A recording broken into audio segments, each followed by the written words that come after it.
तो दोस्तों, जैसा कि आप जानते हैं कि ऑनलाइन लाइव मेगा शो एक बहुत ही गहरा ज्ञान देता है। ज्ञान की चारों दीवारों का ज्ञान देता है, आज का ज्ञान देता है और कल जो बीत गया है उसका भी ज्ञान देता है। यहां तक कि रामायण के युग का भी यह प्रोग्राम हमें ज्ञान देता है। लेकिन रामायण के युग के ज्ञान को हम आज के युग में कैसे इस्तेमाल कर सकते हैं, इसी बात को बताने के लिए अब आने वाले हैं हमारे सबसे पहले speaker mister Ram Nair. Mister Ram एक बहुत ही सुलझे हुए व्यक्ति हैं और साथ ही में एक बहुत ही प्रोफेशनल फाइनेंशियल एडवाइजर हैं। मिस्टर राम पूना से अपने फाइनेंशियल एडवाइजरी के काम को करते हैं। तो दोस्तों, जोरदार तालियों के साथ हमारे पहले स्पीकर मिस्टर राम नायर का स्वागत करें, जोरदार तालियों के साथ।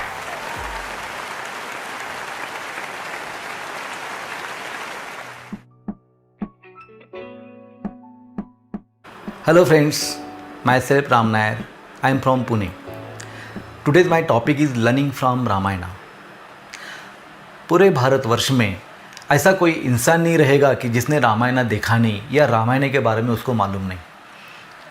हमने बचपन में देखा था, आई थिंक 88-89 को जब रामायण थी, दूरदर्शन पर आई थी, हमने तो रामायण देखा था उस टाइम।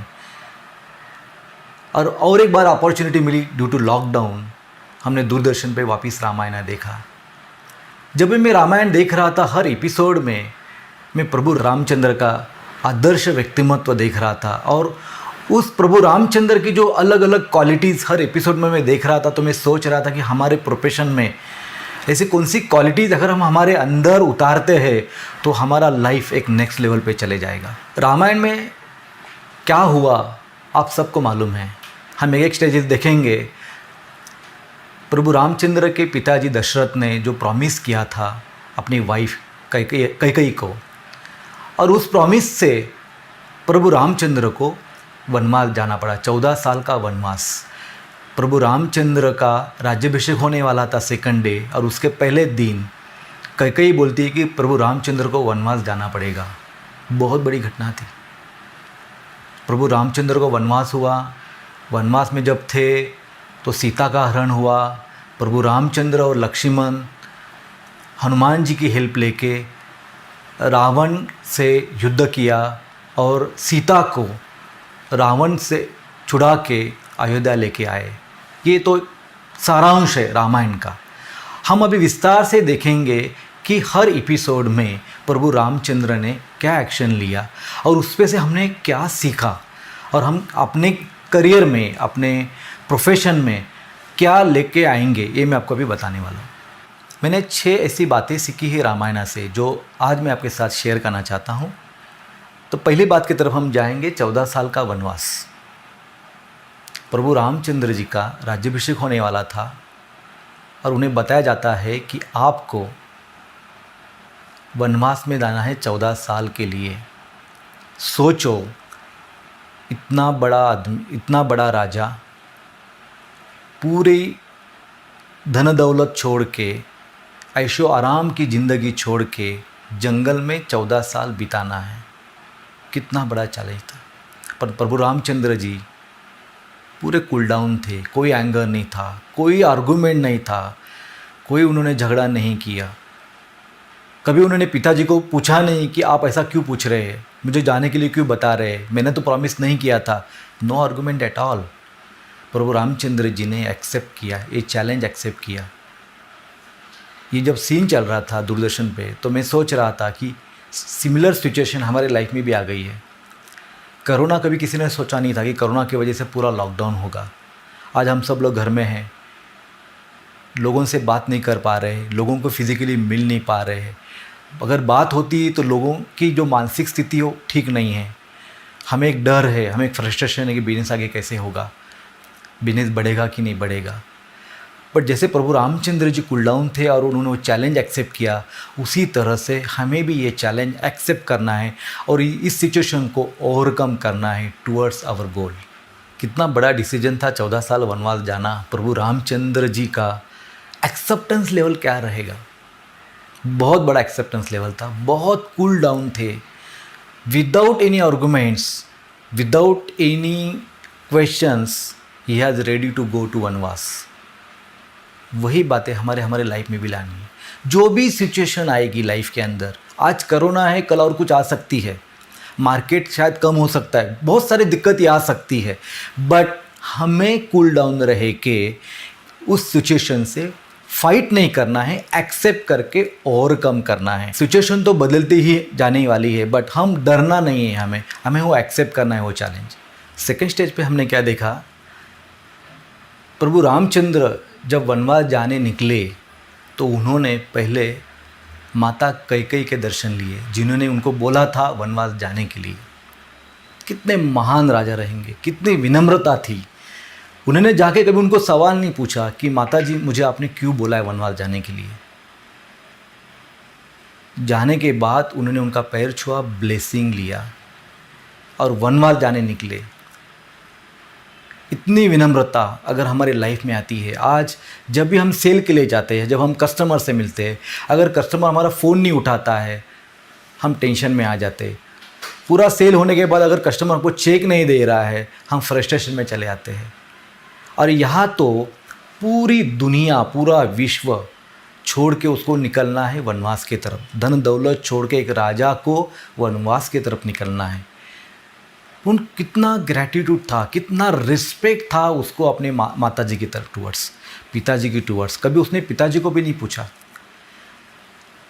तो उन्होंने जब वो निकले वनवास, तो उन्होंने वो टर्निंग पॉइंट समझा। उन्होंने वो फेलियर नहीं समझा कि मेरे लाइफ में फेलियर क्यों हुआ, मुझे क्यों बोला जाने के लिए। भरत भी था, लक्ष्मण भी था, मुझे ही क्यों, ऐसा कभी उन्होंने सवाल नहीं लाया। पर हम हमारे लाइफ में ऐसा सोचते हैं क्या, कोई फेलियर आ जाता है, बहुत सारे टाइम हम घर पे बैठ जाते हैं, हमें लगता है धंधा नहीं करना, ये धंधा ही बेकार है, मार्केटिंग हमारे लिए ठीक नहीं है। बहुत सारे कंसल्टेंट एजेंसी छोड़ देते हैं, वो समझते ये फेल्योर है, पर वो समझते नहीं ये टर्निंग पॉइंट है हमारे लिए। क्योंकि कोई कस्टमर जब सेल नहीं देता है तो हमें अंदर की तरफ देखना है कि हमें सेल क्यों नहीं मिला, क्या प्रॉब्लम्स हुई रहेंगी। और जब हम वो आत्म परीक्षण करते हैं हमारे अंदर, सेल के नेक्स्ट सेल की तरफ हम जब जाते हैं, पूरे प्रिपरेशन के साथ जाते हैं, उसे हम फेल्योर ना समझे कोई भी सेल को, और टर्निंग पॉइंट समझे, स्टेपिंग स्टोन समझे टूवर्ड्स द नेक्स्ट सेल। तो वो विनम्रता हमारी लाइफ में आनी चाहिए, और रिस्पेक्ट हमारे पेरेंट्स के टूवर्ड्स, हमारे क्लाइंट के टूवर्ड्स हमारे लाइफ में ज़रूर रहना चाहिए। मुझे क्लाइंट ने सेल नहीं दिया तो उसका नंबर डिलीट, उसको बर्थडे का हम विश नहीं करेंगे, उसके तरफ नहीं जाएंगे, ऐसा नहीं होना चाहिए। और रिस्पेक्ट रहना ही चाहिए, क्योंकि आज वो कस्टमर ने नहीं बोला है, आज के सिचुएशन के लिए नहीं बोला है, शायद फ्यूचर में वो हमें बुलाएगा। बहुत सारे टाइम कस्टमर हमें चेक करता है। बहुत सारे टाइम मैंने देखा आज मेरे 30 ईयर्स के करियर्स में, कस्टमर ने मुझे कभी कभी इमीडिएटली सेल नहीं दिया है, वो मुझे चेक करता है। कभी मुझे सर्विसिंग का काम बोलता है, कभी कुछ काम करने के लिए बोलता है, कभी कभी सारी जानकारी लेता है, बट सेल नहीं देता है मुझे। वो मुझे चेक करते रहता है, मेरा पेशेंस चेक करते रहता है, मेरा एक्सपीरियंस चेक करते रहता है। जब उसे लगता है कि यस ये करेक्ट है, यही आदमी मुझे नेक्स्ट लेवल पे लेके जाएगा, मेरा मैच्योरिटी देगा, मेरा क्लेम देगा, जब उसका विश्वास हमारे ऊपर होता है, तब वो हमें सेल देता है। तो हमारा जो रिस्पेक्ट है पेरेंट्स एंड क्लाइंट की तरफ जरूर रहना चाहिए, सिचुएशन कोई भी आने दो अपनी लाइफ के अंदर। ये हमें इसमें से सीखने को मिला। सब कुछ छोड़ के प्रभु रामचंद्र जी जब वनवास की तरफ निकले, उनके पास कुछ नहीं था। सीता माता उनके साथ थी, उनका छोटा भाई लक्ष्मण उनके साथ था। जब वो जंगल की तरफ जा रहे थे, उनके भाई भरत ने आके उनकी जो पादुका थी, उनके जो फुटवेयर थे, वो भी लेके गया सिंहासन पर रखने के लिए। सोचो प्रभु रामचंद्र जी की मानसिक स्थिति क्या रहेगी। नंगे पांव जंगल में जाना है, 14 साल। क्या मानसिक स्थिति रही होंगी प्रभु रामचंद्र जी की, कि जिनको कुछ ही आदत नहीं थी, उन्हें कोई वो प्रैक्टिस नहीं थी नंगे पांव चलने की, बट वो कमिटमेंट थी, मुझे जाना है, जंगल जाना है, 14 साल वनवास से टूवर्ड्स दैट गोल जाना है।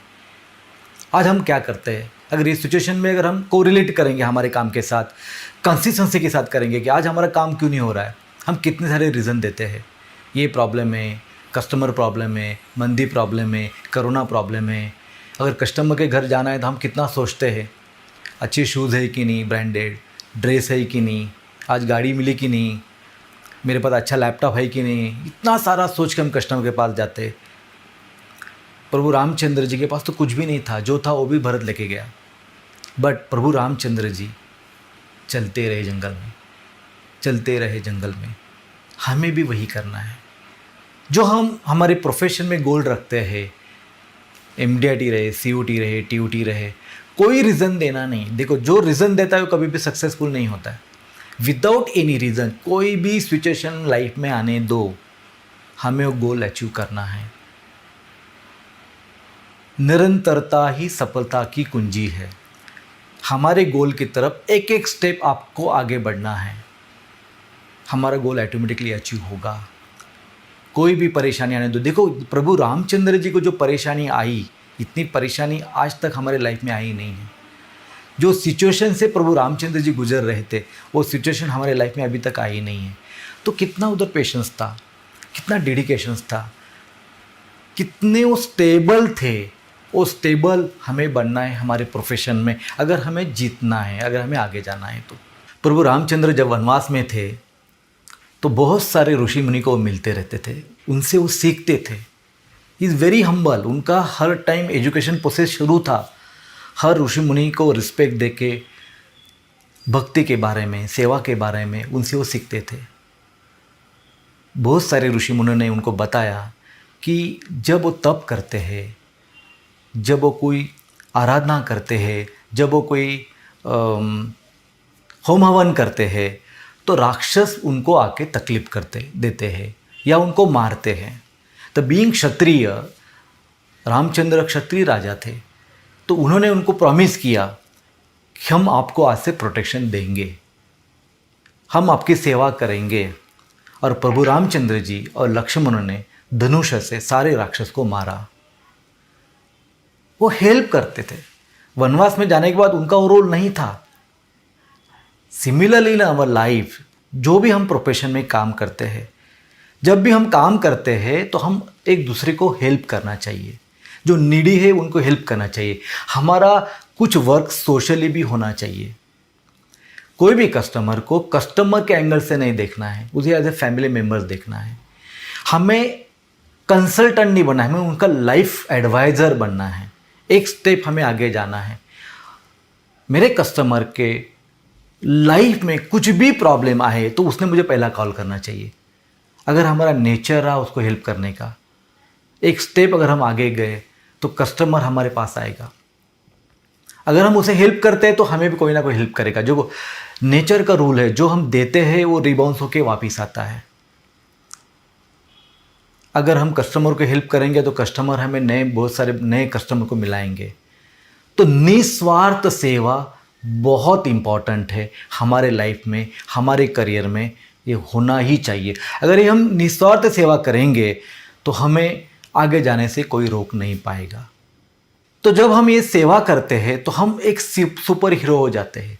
जैसे प्रभु रामचंद्र जी और लक्ष्मण सुपर हीरो थे ऋषि मुनिस के लिए, क्योंकि वो उनको हेल्प किया, उन्होंने उनको प्रोटेक्ट किया। सिमिलरली अगर हम किसी नीडी को हेल्प करते हैं, समाज के किसी गरीब को हम अन्नदान देते हैं, किसी बच्चों का एजुकेशन का खर्चा उठाते हैं, उनको नेक्स्ट लेवल में जाने के लिए हेल्प करते हैं, अपने से जो छोटे कंसल्टेंट हैं उनको हेल्प करके उनको भी MDIT के लिए प्रोत्साहित करते हैं, तो हम उनके लिए रोल मॉडल हो जाएंगे, एक सुपर हीरो हो जाते हैं। प्रभु रामचंद्र जब वनवास में थे तो हनुमान जी से मिले। रियली अगर भक्ति करनी है तो हनुमान जैसी परम भक्त था प्रभु रामचंद्र जी का हनुमान। प्रभु रामचंद्र ने जो भी बातें हनुमान को बताई, हनुमान ने की विदाउट एनी आर्गुमेंट्स। सिर्फ कमांड देना है। हमारे लाइफ में भी, हम सब के लाइफ में भी हनुमान है। क्या है वो हनुमान? हमारा इंटरनल कम्युनिकेशंस। हम अपने खुद के साथ क्या बात करते हैं, क्योंकि जैसे प्रभु रामचंद्र जी ने हनुमान जी से जो भी बोला वो हो गया। सिमिलरली जो थॉट्स होते हैं, जो हम इंटरनल कम्युनिकेशन करते हैं हमारे थॉट्स के प्रति, वो तथास्तु करते रहते हैं। सोचो अगर हम कभी सेल पे जाते हैं, हम अगर सोचते हैं कि कस्टमर मिलेगा कि नहीं आज, शायद नहीं मिलता है। अगर जब हमको लगता है यार कस्टमर के पास तो इतना पैसा नहीं रहेगा, उसके पास पैसा नहीं रहता है। अगर हम सोचते हैं बहुत मंदी है, कस्टमर के पास पैसा ही नहीं है, कस्टमर तो जॉब जाने का डर है, सारे बातें आपके साथ होनी शुरू हो जाती है। क्योंकि हम इंटरनल कम्युनिकेशन जो करेंगे वो बाहर रिप्रोड्यूस दिखाई देता है। तो हमारा जो कम्युनिकेशन है, जो हमारी कमांड हम खुद को देते हैं, वो बहुत स्ट्रांग होनी चाहिए, वो पॉजिटिव होनी चाहिए। जो हम बात करेंगे वो अपने लाइफ में होता है। कोरोना आने दो, मंदी आने दो, कुछ भी प्रॉब्लम आने दो, हमारा गोल अचीव होने वाला है। लोगों के पास बहुत पैसा है, लोगों की नौकरी बहुत स्टेबल है, लोग हमें बिजनेस देने वाले हैं। कंपेयर टू लास्ट ईयर इस साल का प्रॉफिट उससे ज़्यादा होने वाला है, मेरा बिजनेस डबल होने वाला है। ये पूरी पॉजिटिव थॉट्स, ये पॉजिटिव कम्युनिकेशन हमें हमारे साथ खुद के साथ एवरी डे करनी है। खुद को पॉजिटिव रखना है। नेगेटिव थॉट्स आए इमीडिएटली डिलीट करो, इमीडिएटली उसको कैंसिल करो। थिंक पॉजिटिव, एक्ट पॉजिटिव, सी पॉजिटिव। पॉजिटिव लोगों के साथ हमें रहना है, तो हमारे इंटरनल कम्युनिकेशन बहुत स्ट्रांग रहेंगे। लाइक हनुमान जी का रोल वही था, और वही रोल हमें हमारे खुद के साथ लाना है। जिस तरह से प्रभु रामचंद्र जी ने जो भी हनुमान जी से मांगा या बोला या कमांड दिया, हनुमान जी ने वो 100% किया है। उसी तरह से हमारे अंदर भी एक हनुमान है। जो भी हम बात करेंगे, जो भी हम डिमांड करेंगे, वो हमारा अंदर का हनुमान इमीडिएटली एक्ट करने वाला है। अगर हम पॉजिटिवली सोचेंगे तो पॉजिटिव एक्ट होगा, निगेटिव सोचेंगे तो निगेटिव एक्ट होगा। तो हमारे अंदर का जो हनुमान है वो तथास्तु बोलने वाला है। तो आज से आगे हम कैसा कम्युनिकेशन करेंगे हमारे हनुमान के साथ? 100% पॉजिटिव ही करेंगे। अगर पॉजिटिव करेंगे तो ही वो चीज़ होने वाली है। क्योंकि बहुत सारे टाइम में हम ये भूल जाते हैं, हमें लगता है हम हमारे खुद के साथ बात कर रहे, कोई सुन नहीं रहा है, पर अंदर का हनुमान सुन रहा है। वो फिजिकली नहीं दिखाई दे रहा है, बट वो आपके अंदर है। तो आज से आगे कभी भी कोई भी नेगेटिव थॉट्स नहीं लाना है। अंदर के हनुमान को हमेशा पॉजिटिव कमांड देना है, क्योंकि वो तो करने ही वाला है। जो बोलेंगे वो करने वाला है। इज लाइक अलाउद्दीन का चिराग, आप बोलो सिर्फ क्या चाहिए, वो सब कुछ मिलने वाला है। तो आपके अंदर के हनुमान को अगर आपको जो भी काम करवा लेना है, वो पॉजिटिवली कमांड दे के ही करवाना है। प्रभु रामचंद्र जब वनवास में थे तो एक बहुत बड़ी दुर्घटना घटी। माता सीता को रावण उठा के लेके गया। प्रभु रामचंद्र और लक्ष्मण को मालूम ही नहीं था कि कौन उठा के लेके गया, कुछ भी पता नहीं था। रामचंद्र जी और प्रभु रामचंद्र और लक्ष्मण जब वनवास में माता सीता को ढूंढने निकले, पहली मुलाकात उनकी गरुड़ से हुई। गरुड़ ने बताया कि वो रावण लेके गया है करके। प्रभु रामचंद्र जी हनुमान जी से मिले, सुग्रीव से मिले, ऋषि मुनि से मिले, उनसे सहायता ली। प्रभु रामचंद्र जी चाहते तो अयोध्या में उनकी बड़ी सेना थी, उनको बुला सकते थे। माता सीता के पिताजी की भी बड़ी सेना थी, उनका भी वो सपोर्ट ले सकते थे, पर उन्होंने ऐसा नहीं किया क्योंकि वचन के पक्के थे। उनको लगता था कि अगर मैं वनवास में हूं तो मुझे बाहर से कोई हेल्प नहीं लेना है। कितना बड़ा कठिन प्रसंग था। सीता माता को लेके गए, फिर भी उन्होंने किसी से सपोर्ट नहीं लिया। माता सीता उधर जो लंका में थी, रावण कितना उनको बता रहा था, डरा रहा था, फिर भी उनको तो 100% यकीन था कि मेरे हस्बैंड प्रभु रामचंद्र जी लंका में आके मुझे लेके जाएंगे। कितना बड़ा कॉन्फिडेंस था उनको, उनका पूरा 100% यकीन था प्रभु रामचंद्र जी के ऊपर। और आप सबको मालूम है, प्रभु रामचंद्र जी ने वनवास में सबकी सहायता से पूरे टीम वर्क के साथ रावण से युद्ध किया और माता सीता को अयोध्या लेके आए। यहां पे हमने देखा कि माता सीता का जो अट्रैक्शन था, लॉ ऑफ अट्रैक्शन बोलो या उनका कॉन्फिडेंस बोलो, वो यही था कि मैं अयोध्या प्रभु रामचंद्र जी के साथ वापस जाने वाली हूं।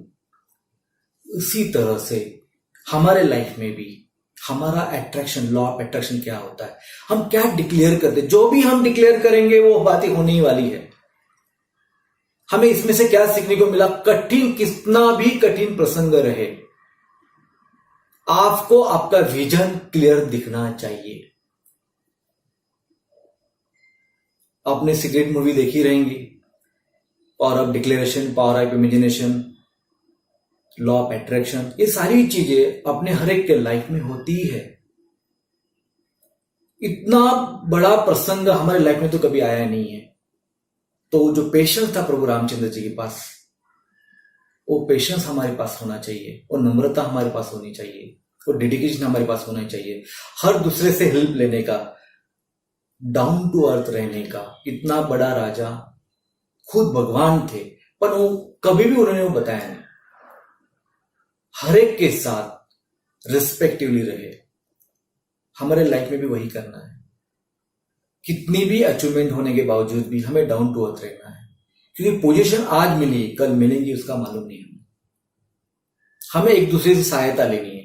हमारे ऑफिस में जो स्टाफ है, उनके हेल्प से हम जो भी कुछ अचीव करते हैं, definitely you should appreciate our staff members also, as well as our जो कस्टमर्स है, जिनके अगर वो कस्टमर ही नहीं रहे तो हम कुछ भी अचीव करने वाले नहीं लाइफ के अंदर।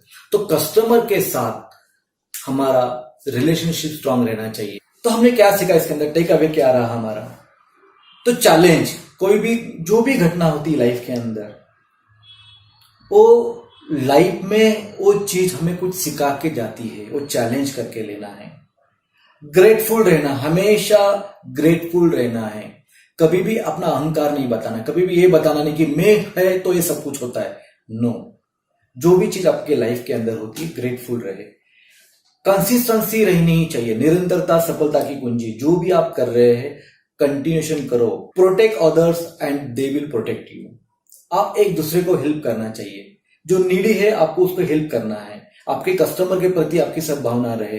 कस्टमर को आपको हर सेक्टर्स में हेल्प करनी है। उसका बिजनेस कैसे बढ़े, उसके लाइफ में वैल्यूडेट कैसे हो, उसका बिजनेस नेक्स्ट लेवल पे कैसे जाए, ये भी हमें सोचना है। उसके लिए भी हमें कस्टमर को हेल्प करना है। कम्युनिकेशन विद सेल्फ हमेशा पॉजिटिव रहना चाहिए। जैसे मैंने कहा कि आपके अंदर अगर हनुमान रहता है, आपके अंदर अगर हनुमान है, जो भी आप कमांड, जो भी आप डिक्लेरेशन देंगे, जो भी आप डिमांड करेंगे, अगर आपका हनुमान वो कंप्लीट करने वाला है, तो आपका कम्युनिकेशन खुद के साथ कितना पॉजिटिव होना चाहिए, बहुत पॉजिटिव होना चाहिए। द लॉ ऑफ अट्रैक्शन, जो भी हमें वो चाहिए, जो भी हमें लाइफ के अंदर चाहिए, आपका लॉ ऑफ अट्रैक्शन बहुत पॉजिटिव होना चाहिए। जो आपको चाहिए वही सोचना है, बाकी कुछ भी सोचना नहीं है। राम के प्रति, राम के जैसा विनम्र होना है। एक आदर्श राजा जैसे हमको एक लाइफ में सिर्फ सक्सेसफुल नहीं चाहिए, हमें एक बेस्ट ह्यूमन बीइंग हमें बनना है। प्रभु रामचंद्र जो एक राजा बने, सक्सेसफुल राजा, हर सेक्टर्स में उनके प्रति हर प्रजा उनको रिस्पेक्ट देती थी। उस तरह से आपको भी आपके कस्टमर ने रिस्पेक्ट देना चाहिए। क्योंकि अगर आप बेस्ट ह्यूमन बीइंग है, अगर आप सबको हेल्प करते हैं, आपको रिस्पेक्ट है आपके पेरेंट्स के प्रति, आपके समाज के प्रति, कस्टमर के प्रति, असिस्टेंट के प्रति, वो लोग भी आपको उतना ही रिस्पेक्ट देने वाले हैं। तो हमें इस रामायण से यही सीख मिली कि आगे हमें बढ़ना है। जो भी सिचुएशन आती है वो चैलेंज करके लेना है, निरंतरता से आपको काम करना है। जय श्री राम।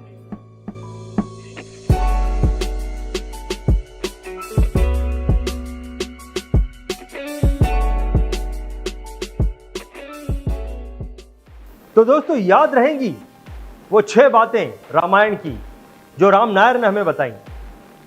चलिए एक छोटा सा रिवीजन कर लेते हैं। Number 1, except the challenge. Challenge को एक्सेप्ट करें, लेकिन हाँ, जब चैलेंज को एक्सेप्ट करेंगे तो उतार चढ़ाव तो आएंगे ही, तो अपने आप को विनम्र रखें। नंबर 2, अपने आप को विनम्र रखें, काम रखें, कूल रखें। तो नंबर 2, विनम्र रखें। नंबर 3, जब हम विनम्र रहेंगे, कूल रहेंगे, कंसिस्टेंसी को मेंटेन करना है। तो कंसिस्टेंसी को मेंटेन करें, क्योंकि निरंतरता ही तो सफलता की कुंजी है। राम नायर ने हमें बताया है, रामायण से हमें पता चला है, राम नायर के द्वारा हमें पता चला है, निरंतरता ही सफलता की कुंजी है। नंबर 4, तो जब हम निरंतरता से चलने लगेंगे, कंसिस्टेंटली चलने लगेंगे, तो रास्ते में हमें बहुत सारे लोग मिलेंगे, तो उनकी मदद करें। नंबर 4, हेल्प पीपल, उनकी मदद करें। नंबर 5, ऑलवेज थिंक पॉजिटिव, हमेशा पॉजिटिव सोचें, क्योंकि हमारे अंदर जो हनुमान है वो हमारी सब बातों को तथास्तु बोलने वाला है। अगर हमने नेगेटिव बोला तो उसे भी तथास्तु कर देगा, पॉजिटिव बोला तो उसे भी तथास्तु करेगा। इसीलिए हमेशा पॉजिटिव रहें, पॉजिटिव सोचें। सो नंबर 6, कॉन्फिडेंस रहें, कॉन्फिडेंट, अपने आप पे कॉन्फिडेंट रहें, अपनी बातों पे कॉन्फिडेंस रखें, क्योंकि कुदरत का एक नियम है, लॉ ऑफ अट्रैक्शन। हम जिस चीज पर अपना कॉन्फिडेंस रखते हैं वो चीज हमारी तरफ अट्रैक्ट होने लगती है, हमारी तरफ खुद ब खुद नजदीक आने लगती है। तो ये 6 बातें जो राम नायर ने रामायण की हमें बताई हैं, उन पर अमल जरूर करना है, क्योंकि ये 6 बातें हमारे जिंदगी में बहुत काम आने वाली हैं। अगर आपने अब तक इस चैनल को सब्सक्राइब नहीं किया तो इसे सब्सक्राइब करें, नोटिफिकेशन के लिए बेल आइकन को क्लिक करें और वीडियो पसंद आए तो लाइक भी करें।